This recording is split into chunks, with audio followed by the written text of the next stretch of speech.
d'un thème dont on parle toujours plus dans les médias, celui de l'intelligence artificielle et de la chat GPT. Alors je suppose que vous savez tous plus ou moins ce qu'est la chat GPT. On va dire en synthèse qu'il s'agit d'un dispositif qui, grâce à des algorithmes, permet de mettre ensemble et donner forme intelligente à un ensemble de données incroyables, un nombre incroyable de données, et donc de se substituer à l'homme dans la réalisation de tâches particulièrement complexes, qui peuvent être par exemple écrire des poésies, composer une chanson, réaliser une vidéo, faire des montages, écrire un essai ou un roman, etc. Et le tout avec une moindre difficulté, ce qui est très alléchant. Alors évidemment, il y a les personnes qui nourrissent un très grand espoir envers la technologie, personnes particulièrement extraverties et qui flairent, disons, la bonne affaire, parce que il ne faut pas se leurrer, le moteur principal de loin de notre société, c'est le profit. Et donc, ces personnes tendent à saluer cet avènement comme quelque chose d'extraordinairement positif qui va démultiplier et booster les possibilités de l'homme et donc aller vers ce qu'ils nomment l'homme augmenté, qui est un des mythes du transhumanisme. Et là, je voudrais de suite vous dire que l'homme augmenté risque vraiment de devenir en réalité un homme diminué. Et je vais m'expliquer aussi sur ça. Alors, évidemment, il ne s'agit pas de se laisser aller à des enthousiasmes trop faciles, ni de se laisser posséder par des peurs irrationnelles. Il faut essayer d'être objectif et équilibré, et c'est ça ce qui est difficile. Mais notons que si même un Elon Musk, qui est un des pères du transhumanisme, actuellement nous dit que là il peut y avoir un problème et donc il faut s'arrêter, il faut y réfléchir, parce qu'il y a des choses qui peuvent nous dépasser et dont nous ne pouvons comprendre encore toutes les implications. Bon, eh ben, je crois qu'il est quand même bon de prendre ça au sérieux. Alors,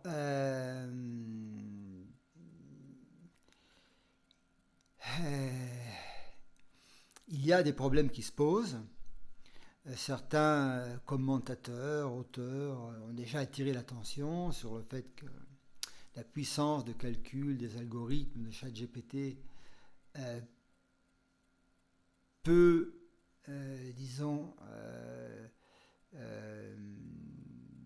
fabriquer plein de produits de sosies, de faux, de fake news, de montage, et tout ça dans les mains de tout le monde va circuler donc dans la médiasphère, sur le web, et donc va nous catapulter, risque de nous catapulter dans un monde très nébuleux où il sera vraiment très difficile de réguler le tout et de comprendre, de distinguer le vrai du faux. Donc c'est un problème qui se pose déjà dans la médiasphère, on le sait bien, on l'a vu même récemment, et on continue à le voir, mais là ça va booster tout cela, et donc les médias vont perdre par conséquence encore plus la confiance qu'il leur reste, disons le peu de confiance qu'il leur reste. Mais ce n'est pas là le gros problème. Le gros problème, c'est que en nous adonnant de telle sorte cœur et âme à cette technologie, parce que pas tout est technologies ont le même impact. Hein. Il faut toujours essayer d'étudier les choses et de réfléchir cas par cas. Là, en s'y adonnant, comme je disais, eh bien, qu'est-ce qui va pouvoir se passer? C'est que ce dispositif risque vraiment de substituer au génie humain, hein, et de lui faire perdre, hein, de nous faire perdre donc, progressivement, et même rapidement, nos facultés, nos compétences. Nous avons vu ceci, hein, ce processus, nous l'avons bien vu même à niveau inférieur quand il y a désormais très longtemps on avait introduit les calculettes. Eh bien les générations d'après, en peu de temps, ne savaient plus ou éprouvaient de grosses difficultés pour faire de simples opérations de calcul, des additions, des divisions, etc. Et un peu plus récemment, avec l'introduction du GPS, nous avons vu des personnes qui pourtant n'avaient pas un grand sens de l'orientation, mais qui se débrouillaient. Elles avaient leur truc, leur point de référence, et donc elles réussissaient avec leurs moyens à se débrouiller, à s'orienter, en faisant des voyages, même en ne prenant pas l'autoroute. Voilà, elles y arrivaient quand même. Et après, elle ne savait plus se déplacer si elle n'avait pas le GPS dans la voiture, même pour faire quelques kilomètres, ne serait-ce que pour circuler dans la même ville. Donc, ceci pour vous dire que nos facultés mentales, intellectuelles, psychiques, se perdent, hein, s'atrophient. Donc ça, c'est une réalité qui doit être considérée.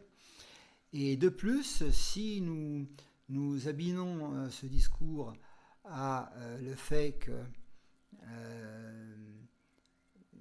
justement nous allons toujours plus vers le tout numérique et le tout technologique, il va se créer une sorte de dépendance très délétère, une sorte de toxicodépendance justement. Donc cette technologie va devenir une véritable drogue parce que nous n'aurons plus rien à y opposer, à mettre sur l'autre plateau de la balance. Si bien que, imaginons qu'il y ait une panne de ces appareils, eh bien nous ne saurions plus faire grand-chose. Et ça, en plus, ça va certainement donner un pouvoir encore plus grand à ceux qui nous gouvernent ou commandent plus ou moins explicitement ou obscurément. Nul doute qu'eux-mêmes, qui pourraient penser maîtriser la situation, seront aussi tôt ou tard dominés par cette technologie, mais là ça emmène à une imagination du futur encore plus élevée. Hein.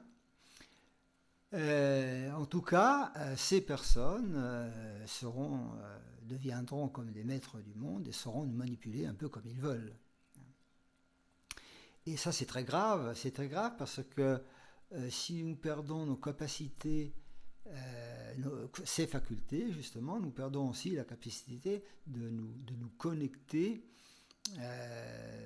par voie psychique, animique,